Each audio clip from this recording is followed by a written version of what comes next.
여러분은 하나님의 섭리와 우연을 어떻게 구별하실까요? 자, 우리 우연이라 하는 것은 우리가 시장을 보러 가다가 우연히 사람들과 마주치고 어깨를 스치고 이게 우연인 거예요. 이게 아무 의미가 없는 것일 수도 있어요. 그런데 하나님을 믿는 성도에게 섭리라는 것이 작동되는 소리는 가끔 들었잖아요. 섭리라. 그 섭리라는 것은요, 하나님이 그 과정을 통해서 하나님 일을 이루실 때라는 것이죠. 그래서 우연과 섭리는 현격한 차이가 있는 줄 아시기 바랍니다. 오늘 본문 말씀, 요셉이라는 한 인물의 인생길이 어떻게 하나님의 인도함을 받으며 이스라엘의 구원을 위하여 준비되어지며, 그리고 그 내용을 통해서 우리 인생에서 하나님의 섭리가 어떻게 작용이 되는지를 깨달아야 할 것입니다. 야곱이 머무르던 지역 바로 헤브론입니다. 그곳은 하나님이 아브라함에게 약속하신 그 땅이고요, 그의 아들 이삭이 머물던 곳이고요, 그의 아들 야곱이 지금 머무는 곳입니다.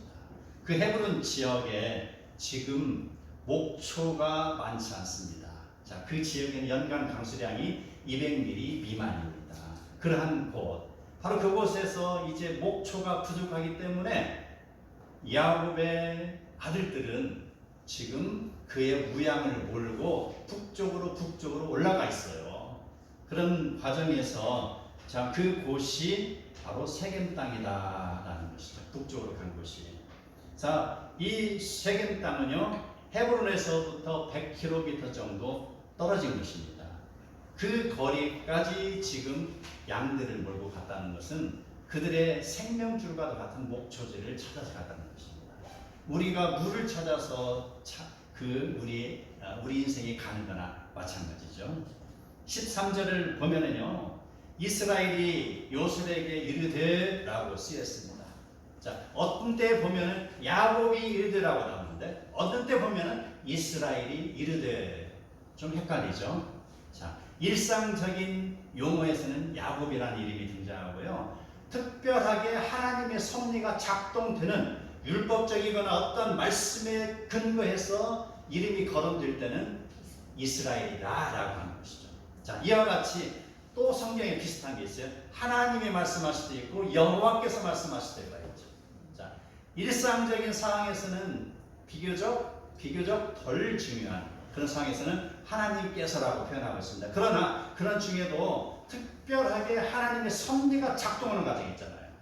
그리고 하나님의 율법이 강조되는 과정에서는 여호와 하나님께서라고 표현하고 있는 거예요. 여기 13절에 이스라엘이 요셉에게 이르되, 나는 그 이름 하나만을 통해서도 분명히 오늘 말씀은 하나님의 깊은 섭리가 작동하고 있구나 라는 것을 우리가 인지할 수가 있습니다. 바로 구속사적인 사건을 다룰 때 쓰이는 이 이름이라는 것이죠. 이러한 것을 통해서 우리는 바로 요셉이라는 인물이 오늘 하나님의 섭리에 작동된다는 것을 추측할 수 있습니다. 야곱이 요셉에게 이야기합니다. 네 형들과 양떼가 자 있는지 보고 돌아와 내게 말하라 라고 이야기를 하죠. 그 형들이 있는 세겜 땅은요, 일전에 야곱이 자기의 외삼촌 집에 머무르다가 아버지 이삭이 있는 곳을 가는 과정에서 세겜에 머무르던 곳입니다. 바로 세겜에 머무르지 않고 지나쳐서 야곱이 있는 헤브론으로 곧장 왔으면 됐을 터인데, 그 세겜 땅에 목초가 많고 살기 좋으니 야곱이 거기에 덜푸덕 머무르고 있을 때 그 가정에 커다란 위기가 닥쳤죠. 바로 자기 사랑하는 딸이 세겜 추장으로부터 강간을 당한 일이 있었습니다. 그 강간을 당한 일이 있었고, 그 이후에 세겜 추장이 우리 아들과 당신의 딸을 결혼하게 하자 이런 제안을 듣고, 바로 야곱의 두 아들이 어떤 일을 벌였냐, 바로 시몬과 레위가 이야기했죠. 우리와 같이 결혼하려면은 할례를 받아야 가능합니다 라고 하니 세겜 족수들이 어땠습니까? 그 남자들은 다 할례를 받았죠. 그리고 가장 고통이 심한 날을 택해서 바로 시몬과 레위가 칼을 들고 와서 다 죽였잖아요. 엄청나게 부자 된 사람들입니다. 바로 그러한 사건이 있었기 때문에 지금 그들의 아버지 야곱은요 걱정이 되는 것입니다. 우리의 자식들이 지금 세겜 땅에 가 있는데 혹시라도 어떤 사람들로부터 공격이나 당하지 않았을까 노심히 조사한 것이죠. 그렇게 해서 그 아버지는 그 요셉에게 형들이 잘 있는지 보고라 라고 말한 것이고요. 또 이어서 한 것이 있죠. 양떼가 다 잘 있는지 봐라. 두 가지 미션이 주었죠. 형들이 잘 있는가? 양떼가 잘 있는가? 자, 왜 그 이야기를 했겠어요? 그 아들들이 불량하잖아요 지금. 그래서 혹시라도 양들을 팔아먹진 않았는가? 양들을 팔아먹고 지들끼리 어디 가서 노름매를 하고 있지 않는가? 쉽게 말해 그런 얘기예요. 그래서 양들 숫자를 세어보고 와라라는 것이죠.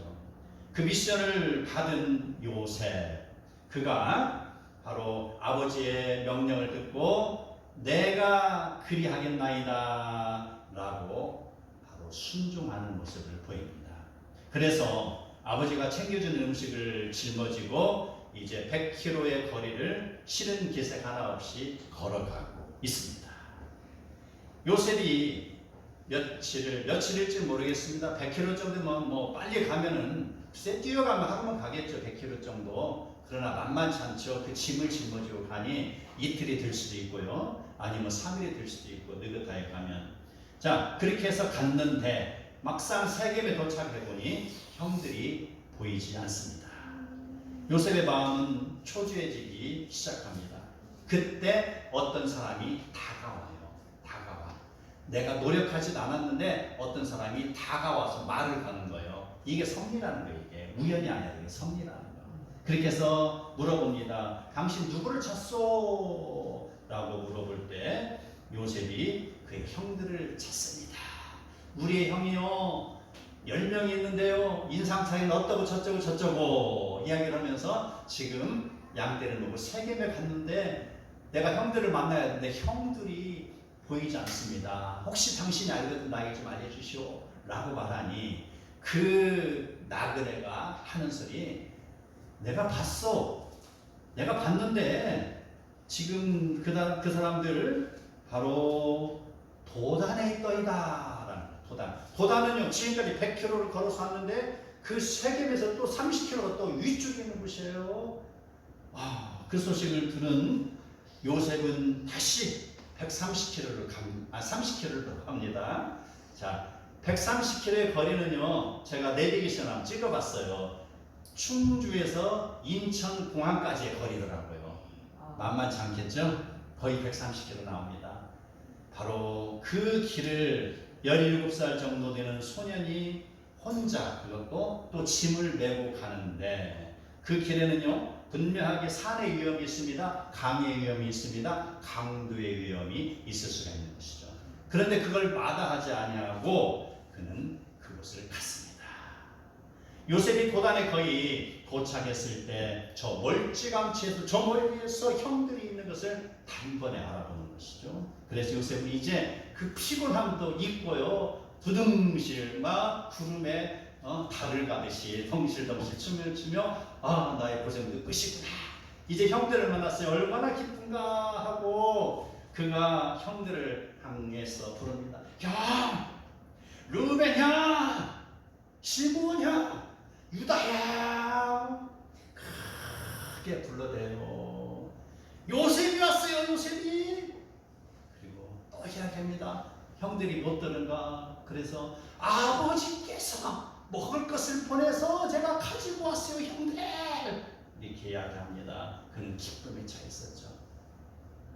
그런데 18절 어찌 된 일인가? 요셉의 소리가 들리고 요셉의 모습이 보이는 순간 요셉 형들은 모두가 한 마음이 되어서 요셉을 죽일 것을 모의하고 있습니다. 어찌 된 일이에요? 그들은 이렇게 반응합니다. 서로 이르되 19절입니다. 꿈꾸는 자가 오는도다. 20절 자 그를 죽여 한 구덩이에 던지고 우리가 말하기를 악한 짐승이 그를 잡아먹었다 하자. 그의 꿈이 어떻게 되는지 우리가 볼 것이다. 그의 꿈. 지금 형들은 요셉을 미워하고 있잖아요. 그 미워하고 있는 근거가 3절에서 9절까지 써 있습니다. 어떤 일인가? 3절 보면은요, 야곱은요, 요셉에게만 채색 옷을 입혔어요. 그의 형들이 다 있음에도 불구하고 채색 옷을 입혔다. 채색 옷을 입혔다는 것은요, 그 나라의 당시의 상황은요, 장자, 상속권을 이어받을 자에게 채색 옷을 입히는 거예요. 그런데 막둥이와도 같은 그 11번째 아들에게 채색을 입혔다는 것은 그 10번째 형들에게는 날마다 분이 일어나는 것이죠. 그리고 또 있습니다. 바로 아버지가 요셉만 사랑한다. 왜 우리는 사랑하지 않고 저 요셉만 저렇게 편애하고 있는가? 날마다 분이 쌓였습니다. 그래서 입이 한 30cm 나왔대요. 그 형들이. 바로 그의 형들의 모습이에요. 그리고 또 있어요. 형들은요, 요셉으로부터 꿈 이야기를 들었습니다. 여기 7절에 보면 이렇게 나와요. 요셉 이야기합니다. 우리가 밭에서 곡식을 묵더니 내 단은 일어서고 당신들의 단은 내 단에 둘러서서 절하더이다. 또 있어요. 9절에 보면 해와 달과 11별이 내게 절하더이다. 이 말을 들은 그의 형들은 어금니를 드드득 하는 거야. 저런 못된 것 같아 나고. 지금 우리의 곡식 더미가 일어나서 너에게 절을 한다고? 지금 그러잖아요. 뭐라고? 지금 해와 달과 별이 네게 절을 한다고? 무슨 소리야? 아버지가 너에게 절한단 말이냐? 엄마가 너에게 절한단 말이냐? 우리가 너에게 절을 한단 말이냐? 라고 지금 그들은 가슴에 칼을 갈고 있는 거야. 그래서 여기 나왔잖아요. 그 꿈이 어떻게 이루어지는지 우리가 보자라고 하는 거예요. 그래서 죽이면 다 끝날 것이다라는 거예요. 저 꿈쟁이의 그 듣기도 싫은 저 꿈쟁이가 왔는데 그냥 죽여버리자. 그러면은 그 우리가 듣기 싫었던 꿈이 이제 산산조각이 날 것 아니냐 이 말입니다. 그런 사람 상황들, 상처를 준 사람은요, 자기가 상처를 준 것을 기억을 못해요. 요셉이 형들에게 상처를 준 거예요. 정황은 하나님 주신 것이지만 그때 침묵하고 가슴에 안고 있어야 돼요. 이거를 말로 표현하니까 상처가 나요. 상대방이. 바로 상처 준 사람 기억 못하지만 상처를 받은 사람은요, 그 상처를 가슴 깊이 간직한 채 복수의 날을 기다리고 있는 것입니다. 그래서 우리는 말을 조심해야 돼요. 할 말 있어도 말을 반절만 하고 또 반절만 하시기 바랍니다. 말이 많으면 항상 탈이 나는 거예요. 말, 입인 것이죠. 그래서 말을 조심하는 것 위에 살아가는 지혜입니다. 자, 이제 요셉이 점점 다가옵니다. 그때 맏형인 루벤이 장자로서의 책임을 느꼈는지 이렇게 말합니다. 21절 우리가 그의 생명은 해치지 말자. 22절 루벤이 또 그들에게 이르되 피를 흘리지 말라. 그를 광야 그 구덩이에 던지고 손을 그에게 대지 말라 하니 이는 그가 요셉을 그들의 손에서 구출하여 그의 아버지에게로 돌려보내려 한 것이다. 성경에 기록이 되어 있습니다. 그래도 장자로서의 책임이 있었는 거예요. 루벤이. 자, 이 상황을 전혀 알지 못하는 요셉은 이제 기쁨에 찬 모습으로 덩실덩실 춤을 추면서 형들에게 가까이 갔습니다. 형! 하고 갔는데 형들은 어떻습니까? 요셉이 다가오자마자 손을 탁 뿌리치고 거기에는 채색옷을 착 벗겨버려요. 아마 뭐 단추가 있으면 두두두둑 떨어지겠죠. 채색옷을 탁 벗기고 그 우악스러운 손으로 요셉을 탁 쳤더니 바로 구덩이에 던져 넣어버리는 것입니다. 요셉은 어떻습니까? 자기가 지금 폭행을 당하고 있잖아요. 형들에게. 자기는 지금 형들이 기쁘게 맞이할 줄 알았는데 자기를 붙잡고 그러니까 형? 아 왜 그래 형? 나야? 나라고 나 동생 요셉이라고. 그러나 형들은요 인상을 찌푸리면서 그들의 계획을 실현하고 있습니다.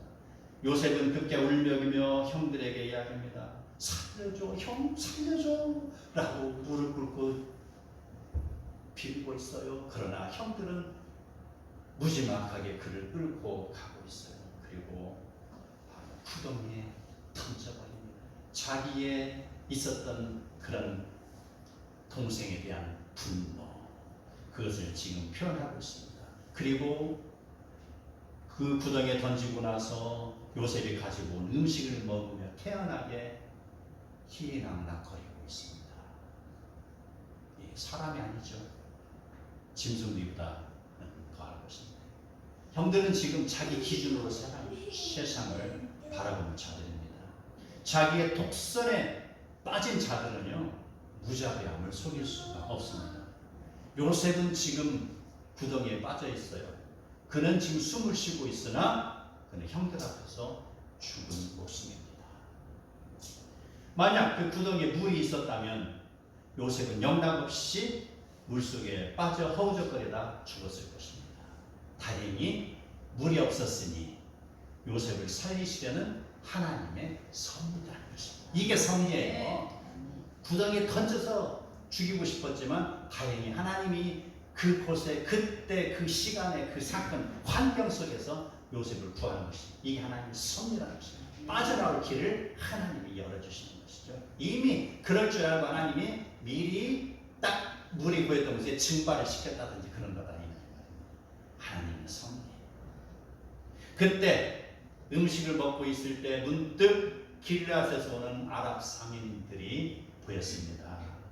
그들은 약대의 향품과 유향과 모략을 싣고 애굽으로 내려가는 상인들이었습니다. 유다가 그것을 발견합니다.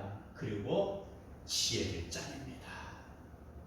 그리고 형제들에게 이야기합니다. 26절, 우리가 우리 동생을 죽이고 그의 피를 은닉한들 무엇이 유익할까? 그를 이스마엘 사람들에게 팔고 우리 손을 그에게 대지 말자. 그는 우리의 동생이요 우리의 골육이니라 하며 형제들이 청종하였다라고 쓰였습니다. 바로 유다를 통하여서 동생들의 마음을 움직이신 것, 바로 요셉을 살리시려는 하나님의 선포입니다. 28절, 그들이 요셉을 구덩이에서 끌어올리고 은 20개 받고 이스마엘 상인들에게 팔매 그 상인들이 요셉을 데리고 애굽으로 갔더라. 당시 노예 한 사람의 값이 30세겔입니다. 그런데 요셉의 나이가 아직 어리기 때문에 20살 미만의 나이는요, 금액을 좀 깎아요. 그래서 20세겔이 되는 것입니다. 그렇게 해서 20세겔에 팔렸는데, 자, 이 요셉은요, 지금 아버지의 명령을 듣고 형들에게 먹을 것을 주기 위하여서 130km의 먼 거리를 마다하지 아니하고 무거운 짐을 지고 찾아갔지만 순종하는 그에게 다가온 현실은 죽음과도 같은 대우라는 것이죠. 결국에는 머나먼 타향인 애굽의 노예로 팔려가는 것입니다. 얼마나 불공정한 일이에요. 예수님은 성부 하나님의 명령을 듣고 순종하시기 위하여서 바로 죄에 빠진 인류 구원을 위하여서 하늘 높은 곳에서 내려와, 이걸 바로 비하라고 합니다. 내려오셔서 인간 사상의 세상에 도착했습니다. 그런데 사람들은 그를 영접하지 아니하고 오히려 멸시하며 골고다 언덕길을 오르게 하시고 채찍으로 때리고 결국은 십자가에 죽게 하셨습니다. 이 얼마나 불공정한 일이냐 말입니다. 요셉은 끌려가는 송아지처럼 울며 그는 애굽으로 팔려갔습니다. 그는 바로 장차 야곱의 가족을 살리시려는 하나님의 섭리라는 거예요. 지금 나는 불공정하고 나는 지금 엄청난 모략을 당하고 수렁길을 걸어가고 있지만 그 뒤에 있는 하나님의 계획을 바라보라는 것입니다. 이게 하나님의 섭리의 작동의 과정을 걸어가고 있습니다. 요셉을 팔아먹은 형들의 태도는 의시딱딱하게 그지없습니다. 요셉의 채색옷을 취하고 수염소를 죽여 그 피를 채색옷에 붙여 아버지에게로 보내었으니 그의 아버지 야곱은 지금 애통의 눈물을 흘리고 있습니다. 자식들이 아버지를 속이는 희대의 사기 사건이 역사에 완전히 묻히는 것 같았으나 하나님의 역사는 그러한 악함까지도 사용하셔 하나님의 뜻을 이루시는 것을 우리에게 보여주십니다. 하나님은 요셉을 형들에게서 이제 떼어놨습니다. 애굽에 도착하자마자 바로 바로의 신하 시위대장 보디발에게 팔리게 하였습니다. 많은 사람 중에 하필이면 바로의 시위대장은 집에 가게 된 것이죠. 하나님은요 요셉에게 꿈을 보여주시고 그 내용을 이루시기 위하여 지금 훈련하고 있는 중입니다. 이게 하나님의 섭리라는 것이죠.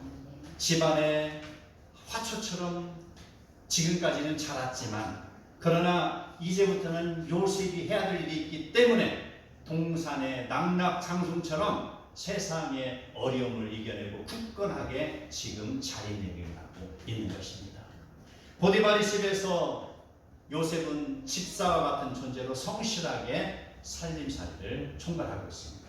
그리고 재정도 맡아서 관리하는 경험을 하고 있습니다. 그러한 중에 이제 바로 모든 것이 순탄하게 지나갈 줄 알았는데